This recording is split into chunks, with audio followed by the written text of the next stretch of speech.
Congressman, we're building a strong bloc here in Michigan, particularly here in our district, for the fair tax movement. We're very committed to it.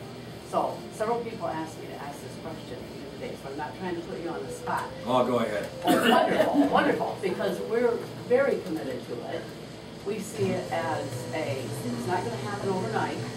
We see it as a national growth. It's going to be moving from state to state. There are 2 books about it. Some of us have read both of the books. Most people haven't read the book, but they're still committed to it when they understand. So the question that we are asking you today, without putting you on the spot, but we do want your support. When we have you elected, along with our governor's office, that here in Michigan, we're going to be working for it, even though you're going to be in Washington, we still want your support. And the fair tax. Right, yes. Yeah, I co-sponsored the fair tax in Congress. I was one of the original co-sponsors of it. From the original fair tax bill? The federal fair tax bill. Okay. John Linder, who was the original sponsor of that bill. Yes, that's the one that and Bortz wrote the book. Neil Bortz, if you listen to him, talk show host, conservative. Well, he's the loudmouth one of the 2. Well, Bortz is a, Linder is very, very mild as an eye doctor. He's very mild, and but Bortz wrote a great book, 2 books. The second book, of course, is the most complete. The second one's right there on the table. And it makes the fair tax understandable and simple, and also establishes the fact that it has had more economists, statisticians, and tax attorneys study it to find if there are weaknesses in it that will be fatal flaws, and they've not found that. It is a complicated approach to explain, and it's easy for the other side to detract from it by saying, Walberg just wants to put another sales tax on top of you. They don't tell you that in order to get that, there are several steps. One, the United States citizen has to do away with the 16th Amendment. You all know what the 16th Amendment is. Income tax and the IRS. So we have to repeal the 16th Amendment. We have to repeal the income tax. We have to repeal which repeals the IRS as well. So that has to happen, or the fair tax doesn't go into place. So we don't add a tax on top of other taxes. The fair tax does away with all federal taxes, including FICA, Social Security.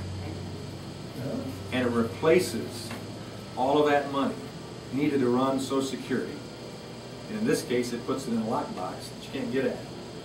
It replaces all of that, the income tax, excise taxes, FICA, with a 23%, in actuality about 19% across the board, sales tax on consumption, but only on consumption of first bought products, new products.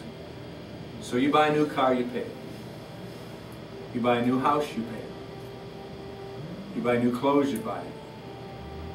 But if you buy a used car, and I've never bought a, practically speaking, a new car, bought 2 new motorcycles, that's my priorities.